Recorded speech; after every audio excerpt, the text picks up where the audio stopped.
All right. Hey, everybody. Welcome to the Orange and Brown Talk podcast, our live post game edition. Dan Lobby with Mary Kay Cabot and Ashley Bastock. As you can see, I'm in a dark room by myself. Mary Kay is just getting settled next to Ashley as we are navigating this Cleveland Browns press box today. And some all sort. Listen, post games are fun, man. Tech issues, press box navigation, all sorts of stuff going on. But we are here, we are live, and we are going to talk about the Browns 31-29 loss to the Tennessee Titans. And it's funny, like I would think if you told me that the Browns lost to the Titans, a team that coming into this game had one win, we had all picked the Browns to win this game fairly handily. I picked them to win like 27-6 or something. So none of us really felt like the Titans would be that much of a threat to this team. And so you would think that we would be starting this podcast with just negativity. But Mary Kay, I think we have to talk about Shedeur Sanders. I already know. I haven't even looked at the comments yet. I don't know how much I will within these post-game pods, but I know this is who people want to talk about. Shedeur Sanders today, 23 of 42, 364, 3 touchdowns, did throw an interception, rushed for 29 yards and a touchdown, led to 2 drives at the end of the game that gave the Browns a chance to win this game. I know you just put up a column, maybe about an hour ago about, your impressions and kind of what you came away today feeling about Shedeur Sanders. And I keep saying it over and over again for him right now. It's survive and advance each week. And he did that in a big way this week. So, let's just start there with this performance from Shedeur.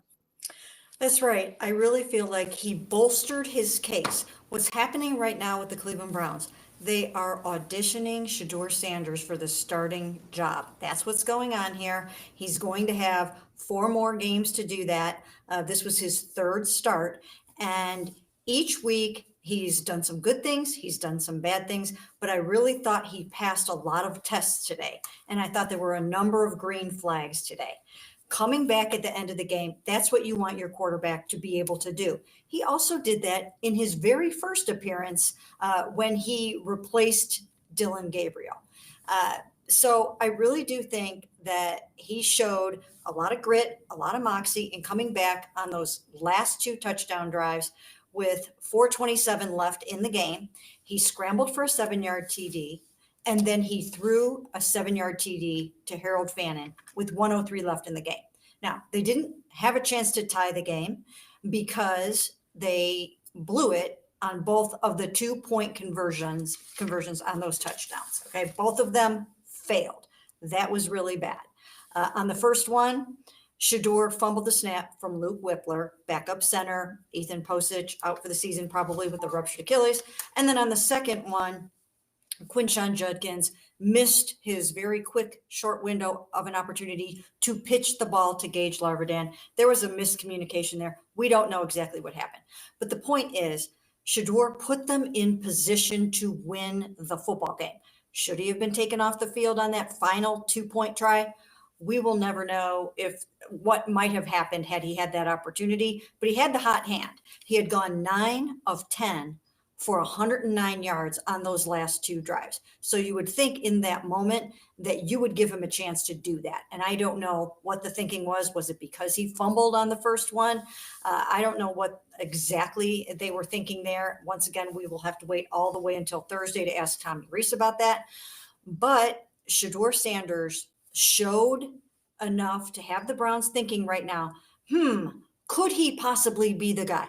Do we absolutely have to draft a quarterback in the first round after watching Fernando Mendoza and all these quarterbacks this year? Do they have to do that, or can they save those 2 picks and spend them on a wide receiver, on an offensive tackle or something like that? Shedeur's got 4 more chances to show that he is their guy. Yeah, Ashley, I think this is, look, so you go back to the Vegas game. Obviously, they won that game. He threw the 2 touchdowns. It was 2 big plays. He had that incredible throw to Isaiah Bond. But it was really just sort of that, right? He did enough. Last week, took a step back, but obviously did enough to continue being the starting quarterback for this team. And this is kind of the first game of his 3 starts. And we are only 3 starts into this. And I think this speaks to that. This was the first game where I think you can really take a step back and let yourself sort of see what this looks like. If he continues to build on this over the next 4 games, and that's really what these 4 games are going to be about at this point, you really can you can really start to let yourself see that scenario where we're sitting there on January whatever day it is after that Cincinnati game and saying, yeah, the Browns might be good. They might they're I think we all knew there was something there with Shador. I mean, despite what some people out there might say, we've said a lot of good things about Shador on this pod. We said a lot of good things about Shador in the draft process and back at training camp. So I think we've all known there was something there with Shador. But for me, this was kind of the first day where I think it was all kind of laid out there. And it wasn't perfect, but again, it's his third start, where it was all kind of laid out there as to what it could look like. Yeah, and like you said, it wasn't perfect, but I thought today too, and again, these are incremental steps, right? Like to me today, it was also his best outing with guys like Jerry Judy and David Njoku. Now, David Njoku, he only had one pass, one catch, and it was for a touchdown though. And it was, I thought, one of those sort of highlight throws for Shador Sanders that rewatching that play, like he placed that ball where only David Njoku was going to be able to get it. Like I think that's a really impressive throw, not just for a rookie, but for any young quarterback to make in that situation and to connect with a veteran like that who, again, he hasn't had a ton of reps with up until a few weeks ago. And of course, David Njoku left the game. He got hurt after that. So that's why they didn't connect again. And then he also had the 60-yard touchdown to Jerry Judy. Now, we all know how much Jerry Judy has been struggling. I mean, I still think there's going to be a lot of work to do in the coming months with their pass catching core. But that touchdown was great, I think, for both of them. I mean, Jerry Judy picked up a lot of yards after the catch on it. And then the other touchdown to Harold Fannin at the end of the game was another one of those throws like the Njoku throw where it was really nice ball placement by Shador. And like he and Harold, I thought, had a lot of chemistry up until this point. He has just gravitated towards those rookies more, though. So it was good to see him mix it up. We were talking about that in the lead up to this game, that more people needed to get involved in this passing offense. And I feel like they did today. And he was looking for Dylan Sampson and Quinshon Judkins, right? He was, I thought, spreading the ball out, looked more comfortable with that. And it really paid off for them, I think, until obviously the failed 2-point attempts, which will be argued and relitigated for weeks and weeks and weeks on Brown's Twitter, I'm sure. Yeah, and look, let's just go down that road now. There's already people asking about him. There's already people asking about Kevin Stefanski, obviously. So I mean, let's go down that road now and talk about those 2-point tries. So obviously the first one, they're down 14. They score a touchdown to get within 8, and they go for 2. We're not going to argue about the math and the analytics here. That would take us an hour. And I've said it before. It's politics. You're not going to change anybody's minds with that stuff. But they decide to go for 2. Backup center in the game, Luke Whippler, Shador Sanders took accountability for it after the game, said it was on him, fumbled the snap. Next time, 2-point try, chance to tie the game, send it to overtime. Of course, they take Shador Sanders off the field. So that's the real controversy here. Now, the play itself did not work. Quinshon Judkins did something wrong. He hesitated, whatever it was. He was supposed to pitch it to Gage Larvidan. It looked like there was a lane for him to run through. And maybe it would have been a 2-point try, and this is a moot point, but it didn't work. Sometimes we can get caught up playing the result in this, Mary Kay, but I think this is a legitimate process question too. For me, and I know he had the fumble on that 2-point try earlier, but to me, based on how he played in those previous 2 drives, and frankly, just had an incredible scramble for a touchdown on the first of those 2 drives, right on a broken play. I don't think they should have taken him off the field. I think that's a situation, and I know they run the Wildcat all the time. I think that's a situation where Shador needs to be on the football field. You need to put your quarterback on the field. And frankly, I don't know, what a great opportunity to kind of put the ball in his hands and, see what he can do. We talk about developing a young quarterback. I think there's a lot of reasons why Shador should have been on the field on that play. Yeah, he had the hot hand at that moment. As I mentioned before, he was 9 of 10 for 109 yards on those two drives. He really had the hot hand. He was in gamer mode. I think it must have been the fumble that freaked them out. And also, they had probably practiced this play over and over and over again in practice. They wanted to use it, they wanted to be aggressive, they wanted to be creative, they wanted to catch the Titans off guard. They had used Quinshon Judkins so many times as the Wildcat QB, and they felt that it was a great play for them, I'm sure. And but I do agree, it is a curious decision to take Shador off the field in that instance. And I'm sure they're second guessing themselves right now about the whole thing. Yeah, and like, look, I mean, these decisions add up, right? Like, I think look, we're talking about a two-time coach of the year here, all that stuff that people say about Kevin Stefanski, but these decisions do add up. And you go back to last week, the decision to go for it at their own 33, and you have the direct snap to Harold Fannin that he couldn't handle. They don't call a timeout before the snap. This situation today, like, I know this was a big topic a few weeks ago in Las Vegas, and I think it was the right thing in Las Vegas. I think putting Quinshon out there in those situations, first of all, it worked, right? So maybe I'm playing the result on that. I don't know. But it just, in the moment, even before the play went haywire, Ashley, it just felt strange that this quarterback who had the hot hand, and Lance, who's going to be on a little bit later, always says players over plays, right? This felt like a players over plays moment. Like Shador Sanders had done everything right for you to that point. And I just feel like in that situation, put the ball in his hands and see what happens. Yeah, and like it's not even like this idea of he deserved that chance. Like I think he did, but more importantly, I think he would have given them the best chance to win the game. And look, the fumble, maybe they have a different view of it. I know I would like to rewatch it multiple times, but like I really think that happens because Ethan Posick is not in the game at that point. Like I don't know that we can blame that on Shador Sanders. Like I think from me watching it, maybe it came in a little lower than he was expecting, right? Like he and Luke Whippler probably haven't had a ton of reps together, obviously doing this, if any practice reps together doing this. But to that point, if Shador Sanders, your quarterback, struggled with it, like to me, there's still a risk of Quinshon Judkins, a running back, struggling with that. And then you're asking him to bear the weight of this operational stuff in a game tying situation. Like we were having this debate in the press box like an hour or so ago, and Dan, you and I were on the same page about this. Like rookies are going to be there in key moments in football games with this team. It's how the roster is constructed. Like whether they should be bearing as much weight as they are, that's one thing. But there are some good rookies on this team.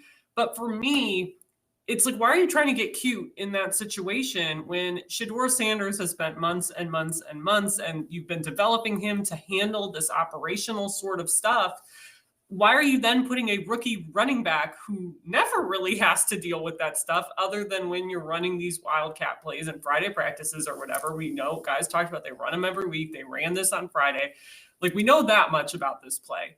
But it just seemed like watching it back, and again, Quinshon Judkins declined to talk when I waited for him by his locker today. So we don't know. We didn't get to ask the main person involved, and everyone else was not really willing to say what happened. But from what we saw in the game, what looked like was supposed to happen was he was supposed to pitch the ball to Gage Larbadan, who was kind of cutting across behind him, and he was late. And like to me, that's a mistake that I don't think a quarterback, even a rookie quarterback, is going to make, and I don't think Shador Sanders would have made it in that moment. So hindsight 2020, again, this is one of those plays, if it works, everyone's talking about what a genius call it was, but it didn't. So we're having the opposite discussion. So can I ask this too? And again, I don't want to turn this into the I don't want to turn this into the analytics math discussion. But I do, I was kind of going back, not back. I was having a discussion with one of our texters because they asked, why do you go for two in that situation? I kind of explained what has become the standard thinking is you're basically declaring we're playing to win the game. We're not playing for overtime. And so you're going to go for two early so you know the outcome. And then just exactly in this situation, hey, we didn't get it. So now we know we need to try again. You're finding out information early. However, that said, I do wonder, I do wonder against this Titans team if the Browns might have just been better off trying to go to overtime. I don't know. Maybe I'm wrong about that. But I think you're always trying to kind of read your team. You're always trying to figure things out. You're already down your center. Well, you're down your right tackle, you're down your right guard. You were down your center after after Ethan Posa came out. So maybe that's what they were thinking, right? Like the longer the game goes, Denzel Ward was out of the game at this point. David Njoku was out of the game at this point. So maybe the thinking too was the longer this goes, the harder it's going to be if we have to go into overtime. But I mean, I'll just ask both of you, especially this is easy because you're both sitting in a room together. Did either of you have an issue with Kevin kind of following what has become the book in that situation? I didn't really have a problem with it because I do think that, uh, they have their really good reasons for why they do things and they have their analytics for why they do things. And if a certain play works, once again, we praise them for being a genius. It's only when it fails the way that it did and it looks ridiculous the way that it did where it becomes a really bad decision. Trick plays and creative plays are brilliant and genius when they work and stupid when they don't. So I don't have a huge problem with trying things, especially because they need to be aggressive right now and they need to try to do whatever they can. And so I didn't have a huge problem with it in the moment. So Dan, are you asking more are you talking about the first decision to go I'm for just two, asking. Yeah, I'm or in just asking general? the approach of Yeah. the approach that Kevin took, which, like I said, has become pretty standard. I think across. I mean, I saw a high school coach do it. Actually, it's become pretty standard Like, across the board to do it. But there is a world where he could have played for overtime as well and just kicked the 2 extra points. And certainly, there are, as you can imagine, there are people in the chat. There's people on Twitter, people who are like, "Man, just take the points." yeah, like my issue with it is not like, it's funny. I'm going to sound like I'm talking in circles, I think, when I say this. Like, I was not questioning why is Kevin doing this because, like, of course Kevin is going to do that. Like, that, as you said, Dan, is kind of the standard decision. Like, my issue is more with the analytics of it all. Like, and maybe it's just my brain and how my brain works. Like, I don't understand why the analytics say you should go for 2 then when, like, you would still, if you kick the extra point, you'd still have a chance to go for 2 at the end and win it, right? Like, that to me is an analytics issue that, like, I actually do not agree with or understand it. I think there are a lot of fans that feel that way too, to your point of just take the points. But knowing Kevin Stefanski and knowing the Browns and the analytics of it all, like, I'm not surprised they were aggressive in that moment. And, like, to Mary Kay's point, if they get the first 2-point conversion, and we don't know what that play was going to look like, right? Because it was blown up from the start. Dan, I know you were doing some investigating, and we think maybe it was for Harold I think Cannon. it was like a little slant or Yes. something to Fan, and just kind of looking at how the routes develop before the fumble. Yeah. And if that works, like, great. Like, great play, great draw. Those two have such a good connection. Sure, why not? Though, for me, I'm just never a fan of the analytics side of it. So I think you're not convincing me either way on this, which is what you basically wrote in your story. Like, if you just disagree with the analytics, you just disagree. But I do, and I'm like, yeah, they're going to do it because that's, like, what they're going to do. That's the standard convention. I just happen to not agree with the convention, and I don't know that this play would have changed my mind necessarily. Okay, so obviously, look, the Browns are 3-10. They are now officially out of the playoffs. We knew they were out of the playoffs anyway, but now they are officially eliminated. So it is 4 games now to kind of play this out. It's going to be Shedeur Sanders starting unless he gets hurt or something like that. So, Mary Kay, we're looking at a road game against Chicago, home games against Buffalo and Pittsburgh, who, of course, are either going to be fighting to get into the playoffs or fighting for seeding when they come here. And then they finish against Cincinnati, who lost today. So Cincinnati's probably going to be about done by week 18. So we'll see what that game just looks like in general. If ever there were a game where there was going to be a weird Deshaun Watson start, which we know is not going to happen this year. That's not the plan. But it just feels like if something weird is going to happen, that's that. But we'll save that podcast for later. Mary Kay, what do you want to see from Shedeur Sanders over these 4 games? What can you see from him that would make you on that Monday after the season say, you know what? I think the Browns have their guy, and I don't think they need to draft somebody. Well, once again, I think it's going to be really, really difficult to draw that conclusion because the supporting cast is so incredibly young. I think the Browns are going to continue to make mistakes, and I think it's going to be difficult to win some of these games. And now there are definitely offensive line issues. There were already offensive line issues, and now there are more because Whip Luke.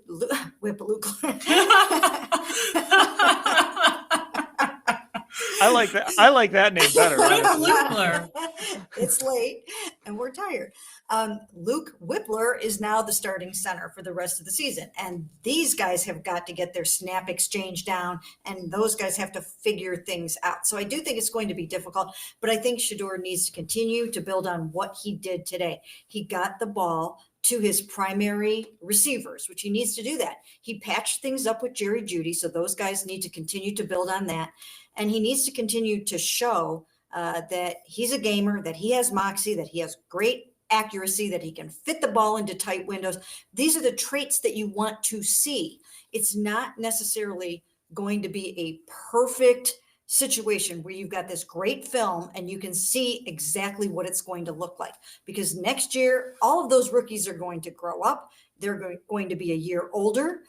You're probably going to add a receiver or two, and you're going to overhaul your offensive line.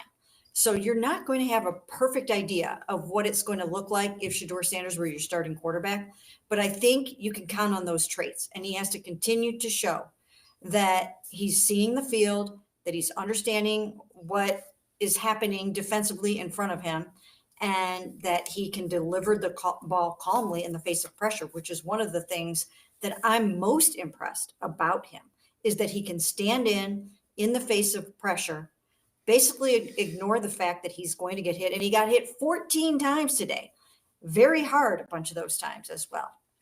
He got hit 14 times, only sacked 3 times, but hit hard a lot after the throw.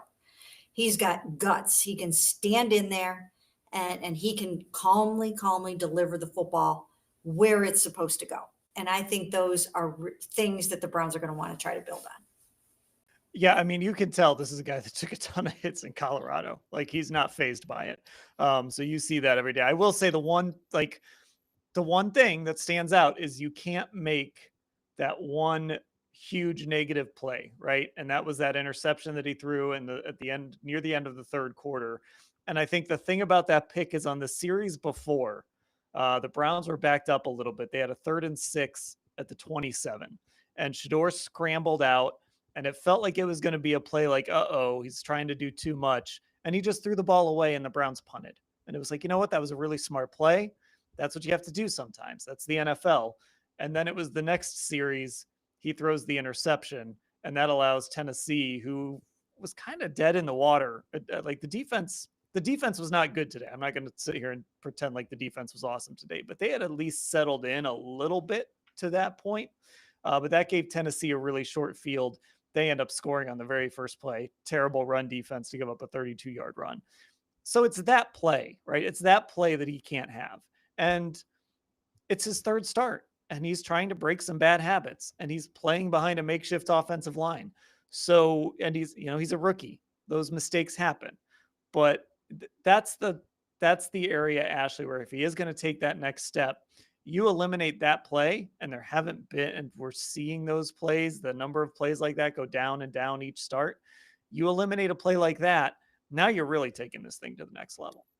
Yeah, that would be the next level. And hearing him talk about it, he mentioned at that point he's like trying to find a spark. And I think Joel Bitonio was the one who said after the game, like, they did not have a very good third quarter, and obviously they did not score. No one had scored up until Pollard runs in that 32-yard touchdown after that interception. So it was kind of an ugly third quarter up until that point. I understand what he's saying, and with Shedeur and his style of playing, like that, I think might just kind of be the plays. Eventually people are like, oh, well, you got to live with some of that. Now that one I think was particularly bad, like rewatching it. He should have just, I think, lived to see another drive in that situation.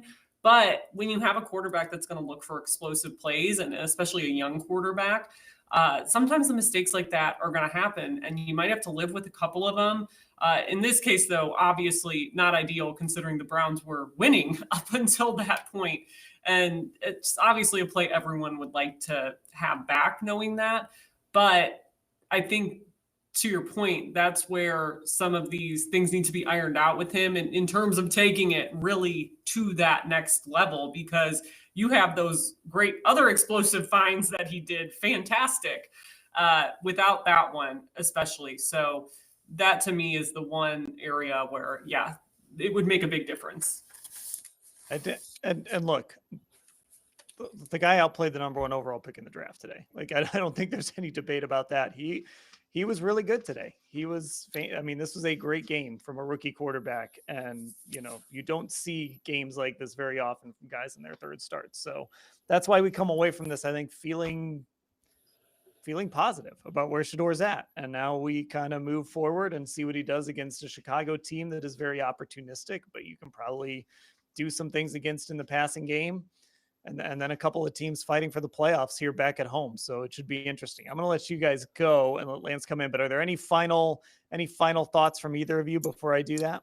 Yeah, just I feel like this is the kind of game, and I'm opening up a can of worms here, but this is the kind of game when you have as many mistakes as the Cleveland Browns had in this game. I do think that there is a world in which if the Browns do decide, and I don't know what they're thinking, but if they do decide to part ways with Kevin Stefanski, I think they're going to look back to this game and they're going to see all the mistakes that happened in this football game. And they will use this as a case against him. There were just so many mistakes on special teams and elsewhere in this football game. And they should have won this game. I mean, they just lost to a team that had won only one football game and had lost 11, and they were at home, and they have one of the best defenses in the NFL, and they gave up 160 some rushing yards to Tony Pollard. Mm-hmm.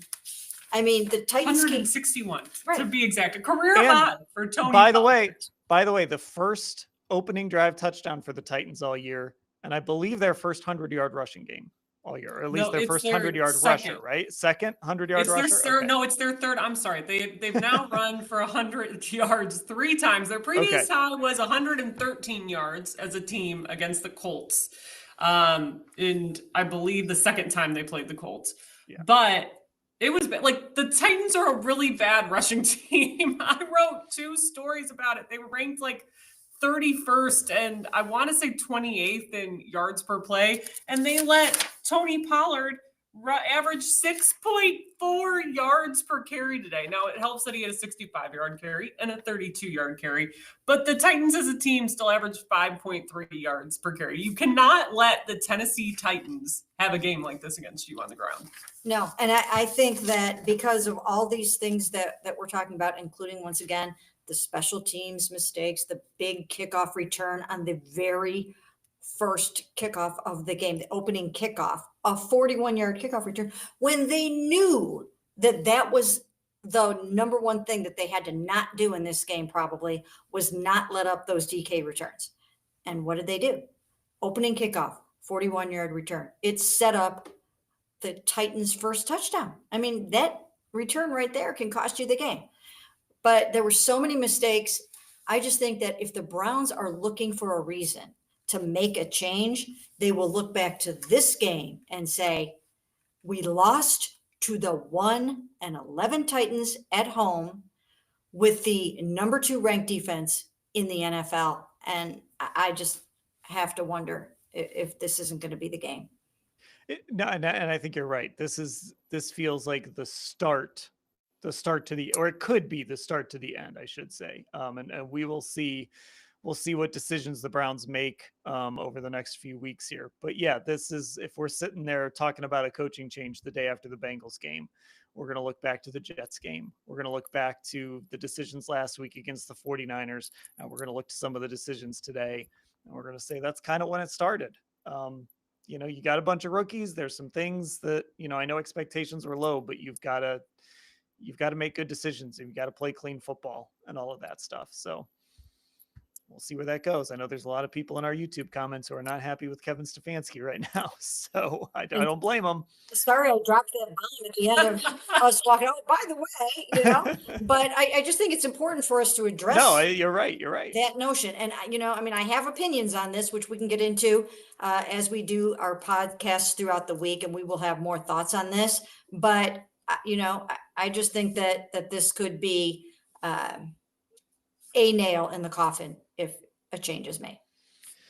All right. Well, I think that might come up on the Hey MK pod on Monday. And if it doesn't, it'll, like you said, it'll come up during one of our pods during the week for sure as well. So I will let you guys go. I know Lance is going to be jumping in here in a second. So we will say goodbye to Mary Kay and Ashley.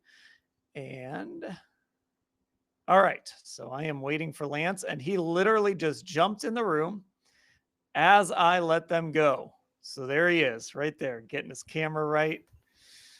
Getting his mic right. We're timing it up now. We are good. That was perfect, Lance. I literally said goodbye to them, and all of a sudden it pops up. Lance Reisland is in the waiting room. So there you go. We're getting there. We've been doing this a long time. We kind of know when things are ready to roll, right? All right, on to part 2 of our podcast here. The Browns 31-29 losers. We talked, obviously, as you can imagine, a ton of Shedeur Sanders in that first part of the pod. I do want to talk a lot of Shedeur with you as well. But I also saw you tweet about the decision on the 2-point try to take Shedeur Sanders off the field. I dropped your line in the first part of the pod, players over plays. I think you retweeted someone who kind of said to you that they felt like that was a plays over players situation. So, I mean, let's start there. Kevin's decision to take Shedeur Sanders off the field on what was the biggest play of the football game. Well, I'll say this. First of all, I would have kicked the extra points. And I understand the analytics tell you to, all that kind of, but the 2-point play, it's interesting the thought I had on it. And I knew we would talk about it because I did not hate the call. In fact, I like the call, and I'm pretty sure this is how you thought about it. So they've had a ton of success with Wildcat. So you go in Monday or whenever, their meetings are, you go in and you're like, all right, what are we doing off Wildcat now? We've had tremendous success, blah, blah, blah. And you start that's the analytic part of it, right? So all week you have your situational football, which Kevin's very, very good at. And that's the play. We have done this, so this is what we're going to go to. I love that. That's how you get better. That's how you're good in the red zone. You're not making calls just on feel, those type of things. So that has to be a part of it too. So the call was not bad in my opinion. It was not executed well. Junkins had some type of mind freeze. It happens. But the call itself, when people say the call is stupid, I disagree. Where I disagree was you have a guy who's playing at a really high level. And it's one of those things, right? When they say analytics, you have that big card, right? Those all offense quarterback coordinators use. And it says, in the red zone, on the right hash, this is what we're going to do in this situation. There's sometimes in football, though, you got to have a little bit more feel, in my opinion. And there's the idea of feel versus analytics or players over plays. The way that Shedeur was playing, he was making plays. It was outstanding in his competitive nature. He was just rolling. It's like having a back who's rolling. It doesn't make sense to run it on 3rd and 6, but you got a back who's rolling, whatever it is. So the idea that the execution was bad, all that, but the call was not bad in my opinion. In fact, I like the call in a different situation if you didn't have a quarterback who's so hot.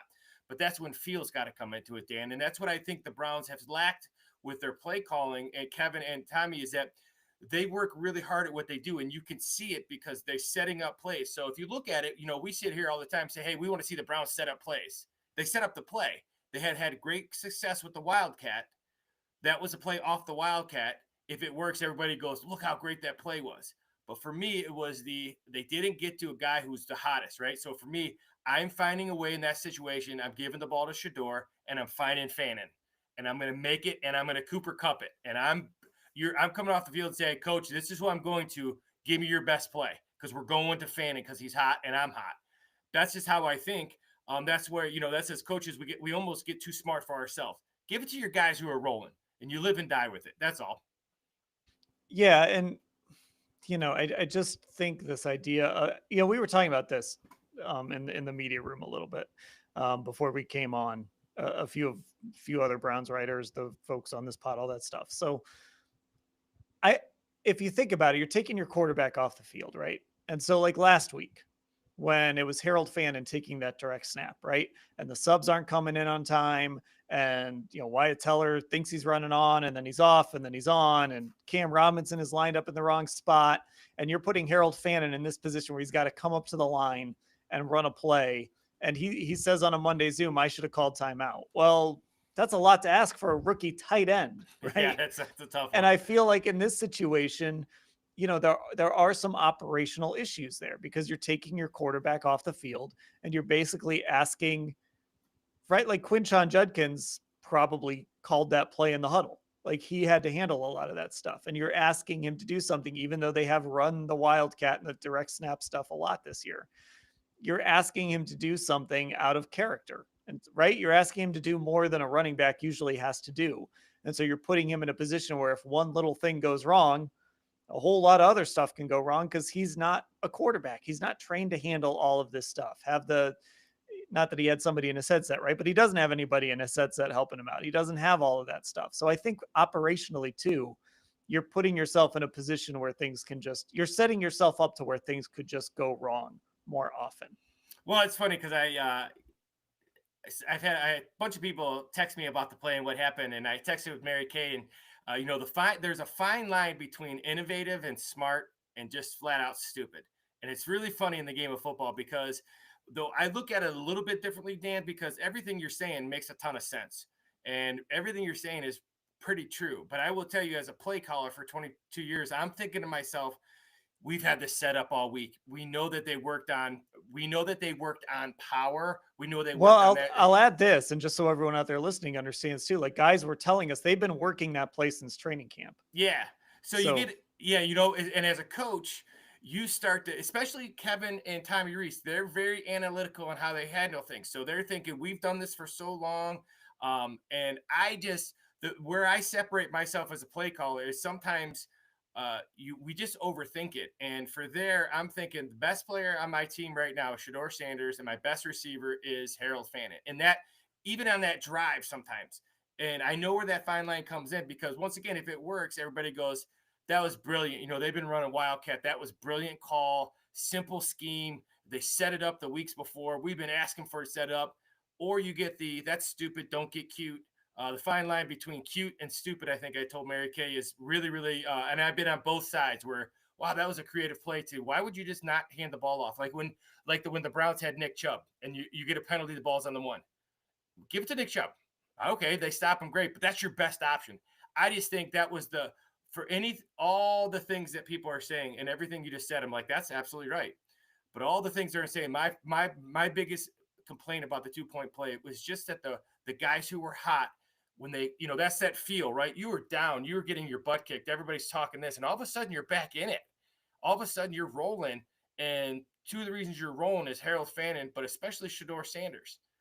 Let's see what he can do in that situation. I don't know. That's me. So that goes back to when you and I were breaking down the Super Bowl with Cooper Kupp, and it was like Stafford. I read his lips. I'm throwing at the Kupp. Figure it out.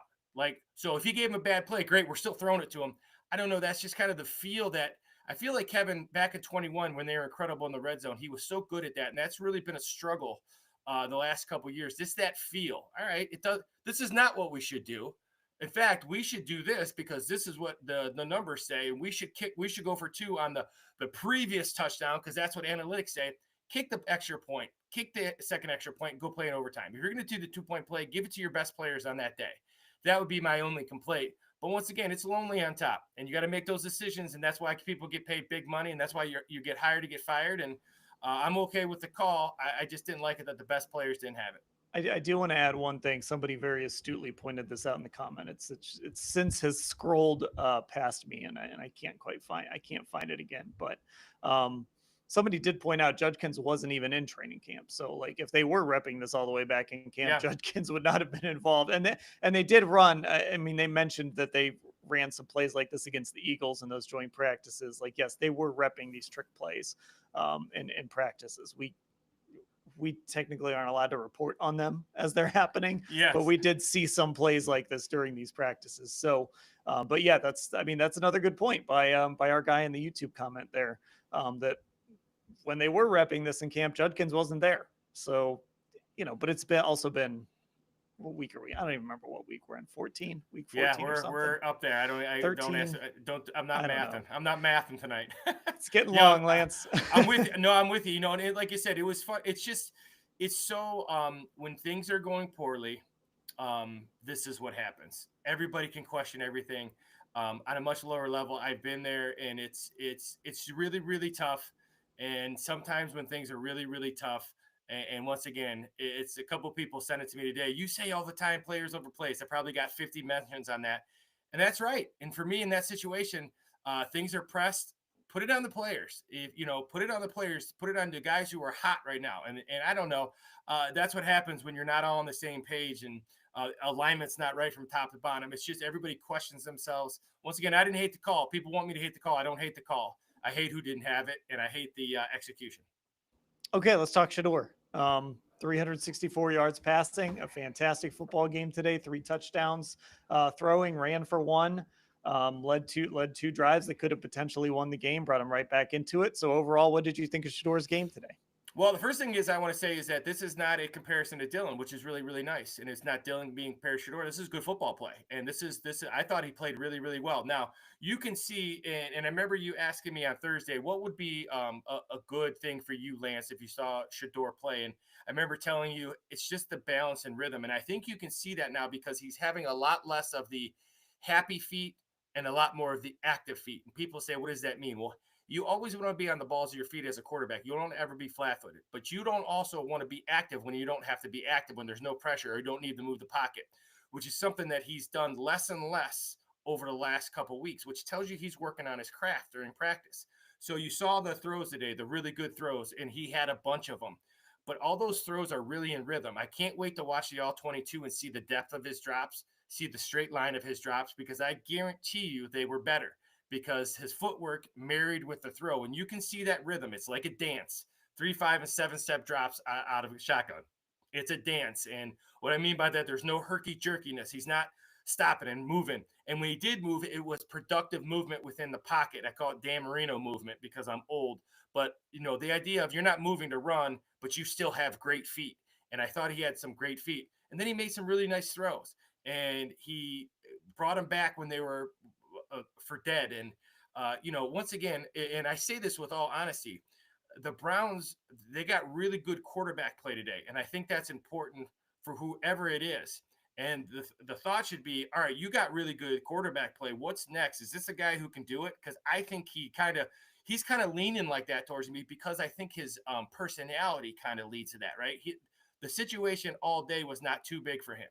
And I think if people can understand that he's going to make a ton of mistakes, but that doesn't mean he's not better than Dylan, or it doesn't mean he can't do it. It said he's a rookie still, and he's going to make some mistakes. But what I saw today, I thought was really impressive. I thought he threw, you know, he's really throws a catchable football. He's going to have some of those bad throws because his footwork is still kind of not there, and he'll probably have that his whole career. Patrick Holmes, you know, everybody has those. But I thought today was, you know, once again, Dan, I get excited because I'm thinking Carnell Tate and I'm thinking Caleb Downs, right? Because everybody's talking about the quarterback. It'd be great if me and you got to talk for 5 months, non-quarterback kind of thing. So I don't know. I thought it was really good play. I thought his footwork was very good. I thought he was on time. I thought he got the second, third progressions. I thought the key element to me today was accuracy under pressure. That's something that he's always been accurate, but he took some big hits, stood in the pocket really well, and delivered some. I mean, he got hit one time by Toronto Sweat, who's one of the biggest humans on the planet, popped right up. I don't know. I was very impressed with his toughness, his leadership. I thought he did a great job today. Yeah, and you know, to your point, kind of what you were saying as we move forward, right, over these next 4 games, and you know, obviously the sample size is not going to be huge when we get to the end of the season, but he's the guy that gets to make his case right now. You know, he's the guy that's out there. You know, these draft guys, they aren't playing for the Cleveland Browns right now, right? Dylan Gabriel's not playing for the Cleveland Browns right now. Deshaun Watson's not playing for the Cleveland Browns. Shador Sanders is, so he gets to make his case. And the best team building scenario is your 5th round pick on a rookie contract shows you that he can be. It's the Brock Purdy model. Yep. You know, he was the last guy picked in the draft, right? Guy on a cheap deal shows you he can be your guy, and then you can take all your other assets and just build around him. That's the best team building case for the Cleveland Browns right now, where they don't have to try and outbid the Jets to go get a Fernando Mendoza or a Dante Moore or somebody like that. Well, the thing I really like is that, when he, like next week for me, Chicago is going to play a ton of zone. Chicago does a really nice job. I started watching them immediately after the game today, and I actually got a little bit off track because I always think ahead. And I'm thinking, all right, what's next for Shedeur Sanders? Well, I will say this. I was looking for his footwork today because I thought he was going to see a lot of man, which he did. And when you see man coverage, it doesn't mean you're always going to win, but a lot of times your feet will be right because you know where you're going with the ball pre-snap. That means your feet can always be right because they're not changing the picture. And the last time the picture changed for him, he had a little bit of struggle, right? Because that's what Salah does incredibly for the 49ers. He's going to see that again against Chicago. He's going to see the picture change from pre-snap to post-snap, and he's going to see a ton of zone, and he's going to see one hi-hat and two hi-hats and sim pressure, and he's going to see this multitude of things, and you hope he's learned from his 49ers, and you go, okay, that's another step forward because he's going to see a lot of that next week, which means his footwork has to be good going from first, second to third progression. He has to make sure he doesn't hold on to it too long. I thought he did a good job today, almost catching himself and throwing the ball away, which that'll become natural as he does it. But you can see there's desire to be good at his craft. And I think that's important. And I think, that's what I've always, we've watched that out of him. He's, he didn't get sabotaged. They chose him. No one else did. The part of his success is because of what Tommy Reese and Kevin have done for him and got him to this point. So if it gets to the point where it's not a sabotage and it gets to the point where, hey, this is the guy, all right, let's get on the same page kind of deal. That's when success starts. And that's when you start to turn the corner. And then you start to get back in line. But like for me, he's going to see a bunch of different pictures next week. And I'm kind of pumped for it because I want to see where he's at. Yeah, I mean that's the fun in this is that week to week progress and that week to week. I do hope that we've reached a point now where tomorrow Kevin Stefanski is just going to say, yeah, Shador's the guy moving forward. That we're not going to do this week to week BS anymore. Like he's at the very least earned that, right? Like, yeah, you know what? You're the guy for the rest of the season. We're going for it. I think that's the least of the things that he's earned at this point. I don't know. Would you agree with that? I know that you didn't mind the week to week approach coming into this game. Well, I tell you what, the thing that was great, even coming on here, and you didn't even realize it for me though, is that, my knowledge of what I bring to this podcast, or I try to bring to this podcast, is football related. And it's tried to break down schemes and try to help, learn myself by watching more film and learning from guys who really, really do it well. And being around football my whole life, I'd like to talk football and I like to talk about what teams are trying to do and the X's and O's and how you break down a defense and coverages and fronts, all that stuff that, that's what I do for fun. That's my fun. I mean, it sounds kind of nerdy, but that's what I like to do. I like to watch film. And this is the first time you said, how does Shedeur play? We didn't compare him to any other quarterback. It was, he played really well. We wish he would have had the ball in the 2-point play. Now you're talking football, which is something we don't get to do a lot with the Browns lately because there's always something else going on off the field or anything, whatever it may be. That's fun talking about, hey, I wish he had the ball. We're not talking about who should play quarterback. We're talking about should the quarterback have had the ball in the 2-point play. That's what is kind of exciting moving forward. So, yeah, I don't think that's a concern. And if you're a real football guy and you don't see what he's doing out there, I like Dylan Gabriel a whole bunch. I think Shedeur Sanders should start the rest of the year. He's kind of earned that. And I thought he was patient with what he did. I think he says the right things to you guys.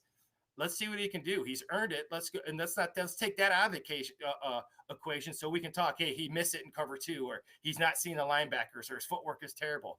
That's when we're talking football. And that's how, when you talk about the good teams, you don't talk about the nonsense, you talk about football. So it's kind of exciting. With a team with only a couple wins, it's kind of exciting here the next couple of weeks to see what could happen moving forward. Yeah. Hey, Lance, do you know any Pauly Shore movies? I do. Like what? You remember? Can you name any off the top of your head? I'm going to tell you this is terrible, but Biodome is one of my, it's a oh my God, Biodome. I got to go Biodome, right? So, no, I'm trying to think. There's Jury Duty. Oh, Jury Duty. I Googled it too. I remember Encino Man. Oh, Encino Man with Brendan Fraser. Yeah, with Brendan Fraser. Yeah. Sure. Somebody, oh, yeah, those are. somebody in the YouTube comments call me Pauly Shore, and I'm not sure if I should be insulted by that or take that as Oh a no, that's compliment. good. I like So, that. That's a good one. I don't It's know. you know what it is. It's the good hair. When you have hair like It's me, bad. it's just good hair. It's in tough shape right now, though. It's 10:15 at night. I've been at the stadium for 12 hours. Yeah, no It's doubt. been running all over the place, but yeah, you know. Anyway, let's talk about some other stuff. We have spent a ton of time on Shador. We talked a little bit about those 2-point conversions. Lance, here's the thing, because we have been.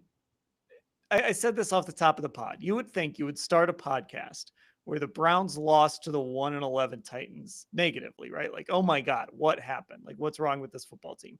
But because Shador played so well, that sort of softened that blow a little bit because we're talking about how well Shador played. That said, Lance, this team just lost to a 1-11 football team, a team that I think I don't remember what your score prediction was, but I mean, we all thought the Browns were going to win this game pretty easy. Now, I'll give you some credit. You were talking punt block all week, like on that Thursday pod. Go back and listen to that Thursday podcast. And Lance told you that blocked punt was coming. But like, we're going to look back on this season with a loss to the Jets, a loss to the Titans. The defense let them down really for, I think, the first time today. And that was bound to happen. The defense was you can't play, like, we're going to say this with every player, right? You can't have 18 or 17 perfect games, right? You're going to have a letdown at some point. And today was that day for this defense. I guess I don't know, because the Shador thing sort of clouds it. It's hard for me to process how this team lost a football game to the Tennessee Titans. Well, I'm going to say this, and I agree with this, because you know how I feel about winning, and you know how I feel about development and all that other stuff that people talk about. Winning's the most important thing, and when the dust settles, you lost. And that's the kind of attitude that's the next step for me with Shador if he's the quarterback. I'm glad you played well. You deserve to play well. You deserve to start, but you still lost. Now, it doesn't take away how you feel, but outwardly you should be. It's kind of like when we were talking about Bubba and some of the comments he made. Outwardly, he needs to be pissed because you lost, and you need to be like, I would trade all the yards for a win and things like that, and saying and doing the right things, which he seems to be doing. But yeah, that's the problem is you're looking for things that aren't important, because really nothing else is important besides winning. This is not a process-based league, and I'm big on the process.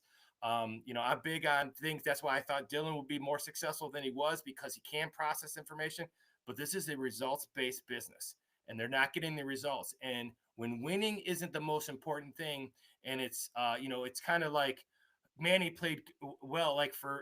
I'm with you. Like, he played well. That's really, really awesome.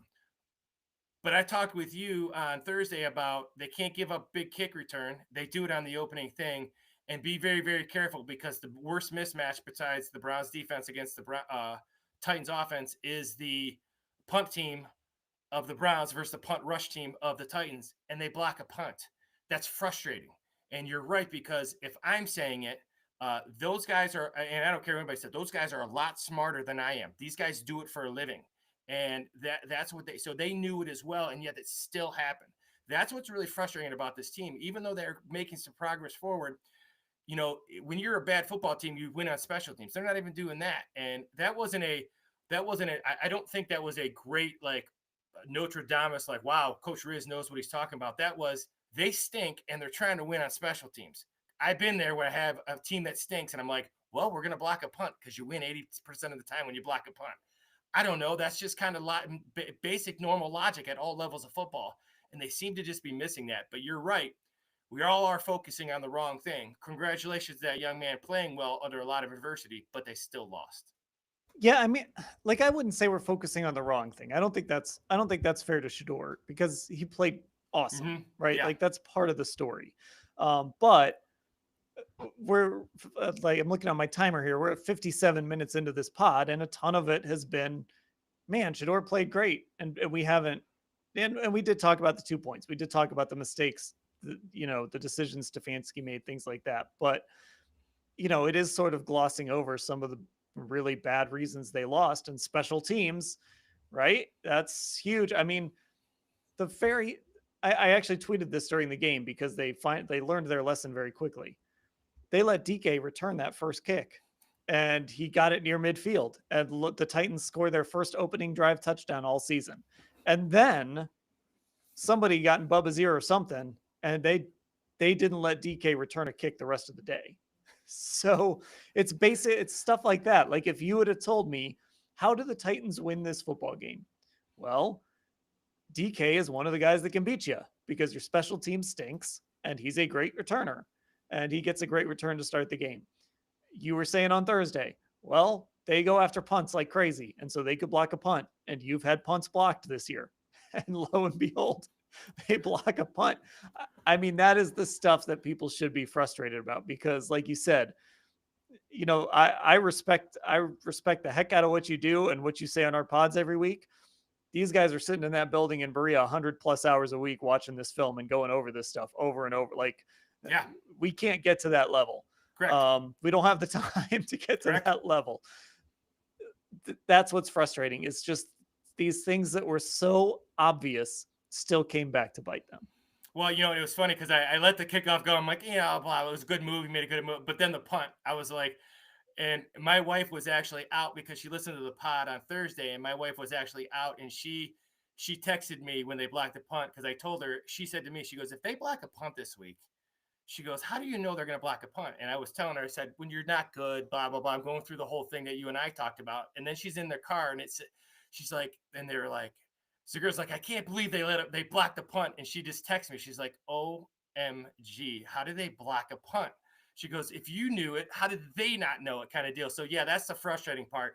And then like you said, the other frustrating part to me was the run, the inability to stop the run defensively. And I think you're right. You can't be perfect every week, but I'm really looking forward to talking to you on Tuesday after I break down the all 22, because there was things going on today that I have not seen with gap integrity and, you know, the loss of Malik Collins and some run fits and things like that. So, I mean, but once again, at least you're talking football. You're not talking off the field stuff. But yeah, Dan, it was. I had to text you after the punt block, and it simply and I laughed because I simply got a yep, because it is. I mean, how does it happen? It's you know, you and I were talking where, you know, it was our pod on Thursday because you're watching the same things I'm watching, and we're doing the best, you know. But you're right. No matter how much we watch, first of all, everybody can say what you want. Bubba Ventrone is an outstanding football coach and an outstanding special teams coach. Bubba Ventrone has forgot more special teams play than I'll ever know. But there's some of the fundamentals they're not doing right now. And it's got to be frustrating for everybody, because I know it's frustrating to me watching, knowing if they lost, because you said it. I said, be careful if they block a punt. And you said, if they win this game, it's because they block a punt and get a big return. You know, it's like, you know, just, it's crazy. It's absolutely crazy. All right. We are going to wrap this thing up. We're pushing an hour here. Lance is on this podcast every post game. He's on every Tuesday. We're going to dig into more of the film on Tuesday on our weekly segment there. And then, of course, he's on the preview pods. And like we said, predicted that punt block.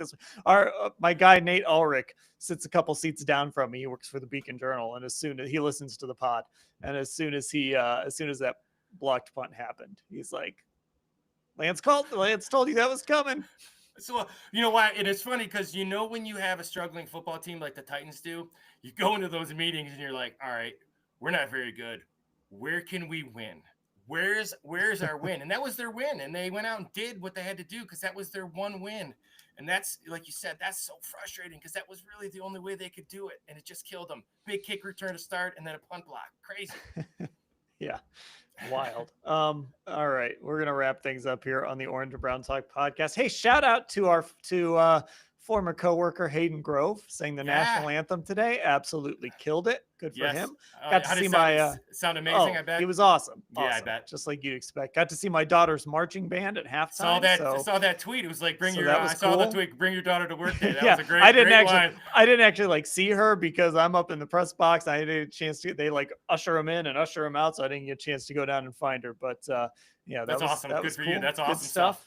Good stuff here at Huntington Bank Field. We're going to wrap the pod up there. Apple Podcasts and Spotify is where you can find us. If you're just watching on the YouTube and you want to find us and subscribe, Apple Podcasts and Spotify, just search Orange and Brown Talk. If you're listening to this and you're like, hey, you guys go live, where does that happen? Where can I watch you on video? It's our YouTube channel, Cleveland Browns on cleveland.com. There's actually a tab there too. It just says podcast. So if you want to see all the podcasts we put up as videos, you can just go through that playlist there. There's an Orange and Brown Talk playlist. Football Insider, cleveland.com/Browns, blue banner at the top of the page. Get involved in that. Newsletter, texting, all that good stuff. And then, of course, our socials on Twitter, we're Orange Brown Talk. And then on Instagram, we are Orange and Brown Talk. So that was Lance Reisland. You heard from Mary Kay and Ashley earlier. I'm Dan. Thanks for listening, everybody.